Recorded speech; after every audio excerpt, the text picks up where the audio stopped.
जीएफटी का जो नियम आया है उसके ऊपर कर लेते हैं।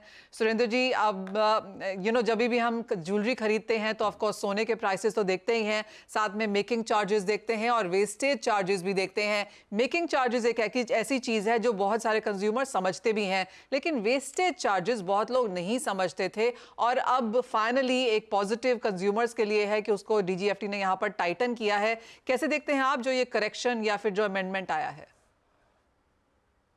जी, सबसे पहले तो मैं बता दूं कि ये जो नियम है, ये जो नया नियम आया है वो एक्सपोर्ट ज्वेलरी के लिए आया है। जी। डोमेस्टिक मार्केट के लिए नहीं आया है। लेकिन ऑफ कोर्स इसका इम्पैक्ट डोमेस्टिक मार्केट पर भी होगा।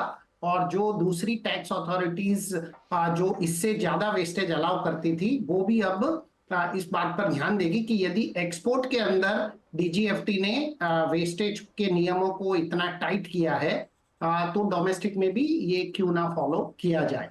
और जो वेस्टेज के नियम जो उन्होंने चेंज किए हैं, स्टडेड ज्वेलरी जिसमें 5% वेस्टेज अलाउ होता था, अब सिर्फ उसकी जगह 0.75% वेस्टेज अलाउ होगा। जो प्लेन ज्वेलरी है जिसपे 2.5% वेस्टेज अलाउ होता था पहले, उसकी जगह 0.5% ही होगा। तो इस तरह से बहुत सारे नियम चेंज किए हैं। यदि मैं स्टडेड ज्वेलरी की बात करूं, तो यदि कोई भी ज्वेलर 1 किलो गोल्ड एक्सपोर्ट करता है तो उसे सीधा सीधा यहाँ पर 45,000 रुपए का नुकसान होगा 1 किलो ज्वेलरी एक्सपोर्ट करने के ऊपर। और यदि कोई प्लेन ज्वेलरी एक्सपोर्ट करता था तो उसे 1 किलो के ऊपर सीधा सीधा लगभग 35,000 रुपए का नुकसान होगा। तो यदि आप नंबर्स में देखें तो ये नुकसान ज्यादा नहीं है, लेकिन एक्सपोर्ट मार्केट बहुत ही एक कॉम्पिटिटिव मार्केट होता है। और इस कंपटीशन के अंदर ये छोटे छोटे जो मार्जिन्स होते हैं वो बहुत मायने रखते हैं। लेकिन यदि मैं ओवरऑल बात करूं तो हम लोग लगभग 150 टन सोना एक्सपोर्ट करते हैं ज्वेलरी के रूप में। और यदि सरकार ने ये नियम टाइट किए हैं तो सरकार को इससे सीधे सीधे 500 से 600 करोड़ रुपए का मुनाफा होने वाला है, क्योंकि इतना ड्यूटी फ्री गोल्ड होगा, वो कम जाएगा तो उस पर जो ड्यूटी की रिकवरी होगी वो सरकार को मिलेगी। तो ये सरकार के लिहाज से सही कदम है, लेकिन इंडस्ट्री के लिहाज से ये सही कदम मुझे नहीं लगता है। जी। हम लोग मैं एक्चुअली रिप्रेजेंटेटिव जी करेंगे। जी जी सुरेंद्र जी, मैं एक्चुअली इंडस्ट्री के लिहाज से आपके यहाँ पे पूछने वाली थी। नेक्स्ट स्टेप मेरा वही था कि जो बड़े इंडस्ट्री है, ज्वेलरी है, उनके लिए शायद ये बहुत बड़ा नहीं है, लेकिन जो मिडिल लेवल हैं या जो सिंगल चेन, 5 स्टोर्स वाले लोग हैं, आपको लगता है वहां पे ज्यादा इसका फर्क पड़ेगा? जी बिल्कुल, छोटे ज्वेलर्स को और इवन बड़े ज्वेलर्स को भी फर्क पड़ेगा, क्योंकि जो बड़े ज्वेलर्स होते हैं वो एक्सपोर्ट बहुत बड़ी मात्रा में करते हैं। तो उनको डेफिनेटली फर्क पड़ेगा। मुझे काफी कॉल कल रात से आ रहे हैं कि इस नियम में बदलाव आना बहुत जरूरी है। बड़े एक्सपोर्टर हों या छोटे एक्सपोर्टर, कल ही लोगों के जितने भी एक्सपोर्ट के कंसाइनमेंट थे वो रुक गए हैं। तो हमें लगता है कि 5% वेस्टेज की जगह 0.75% स्टडेड ज्वेलरी में कर देना ये कोई सही नहीं है। और जिस तरह से अंतरराष्ट्रीय मार्केट में हमें प्योरिटी को मेंटेन करना पड़ता है, तो इतना वेस्टेज तो होता ही है। और मेरे ख्याल से यदि स्टेक होल्डर्स के साथ डिस्कशन करके ये कदम उठाया जाता तो मुझे लगता है कि इसका सही परिणाम होता। लेकिन फिलहाल थोड़ी सी इंडस्ट्री इस बात को लेकर नाराज है।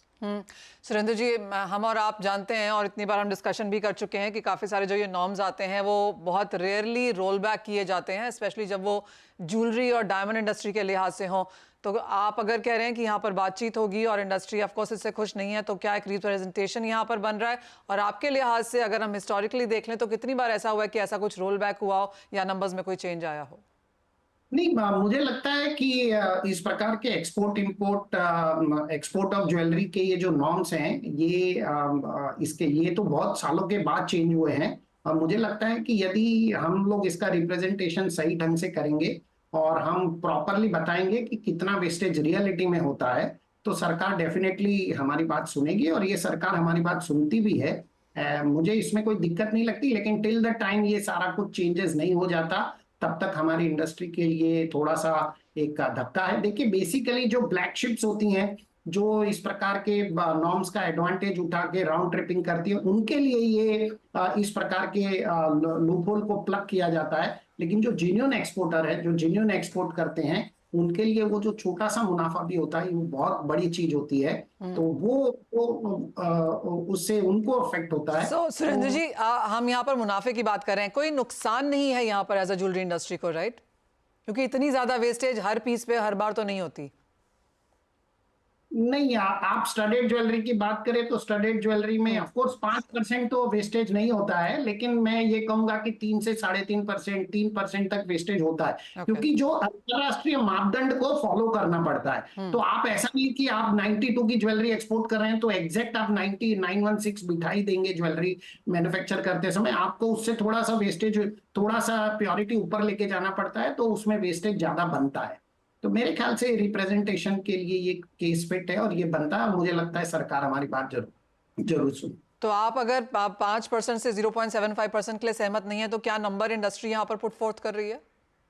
नहीं, हम अभी सारे बड़े मैन्युफैक्चरर्स के साथ बात करेंगे। मुझे ओके। लगता है कहीं पर भी ये नंबर 3.5 से 4% के आसपास फिर भी रहना चाहिए, अंतरराष्ट्रीय मापदंडों को देखते हुए भी।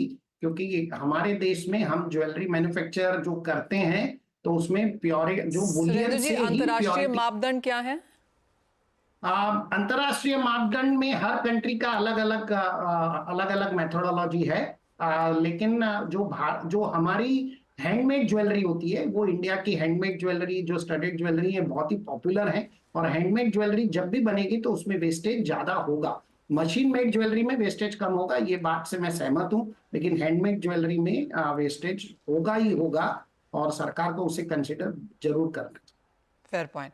सुरेंद्र जी, बहुत शुक्रिया साथ जुड़ने के लिए। तो क्लियरली वो डीजीएफटी रिपोर्ट जो कल यहाँ पर आई है उसके ऊपर सुरेंद्र जी रिएक्ट करते हुए कि इंडस्ट्री के लिए ये फेवरेबल नहीं है, और जैसे कहा गया कि बातचीत इंडस्ट्री में जारी है, इंडस्ट्री को कॉन्फिडेंस में लेकर ये सर्कुलर नहीं निकाला गया है, तो वो कैलकुलेशंस ऑफ कोर्स यहाँ पर डिफर कर सकती हैं। एज ऑफ नाउ हमने एक बहुत ही शार्प कट आता हुआ देखा है जो एज ऑफ नाउ नॉर्म था, और जो नई डीजीएफटी की यहाँ पर रिपोर्ट आई है, और शायद रिप्रेजेंटेशन यहाँ पर सून हम यहाँ पर इंडियन ज्वेलरी मार्केट से सरकार की तरफ जाता हुआ देखेंगे। मिलिए तो बात हुई।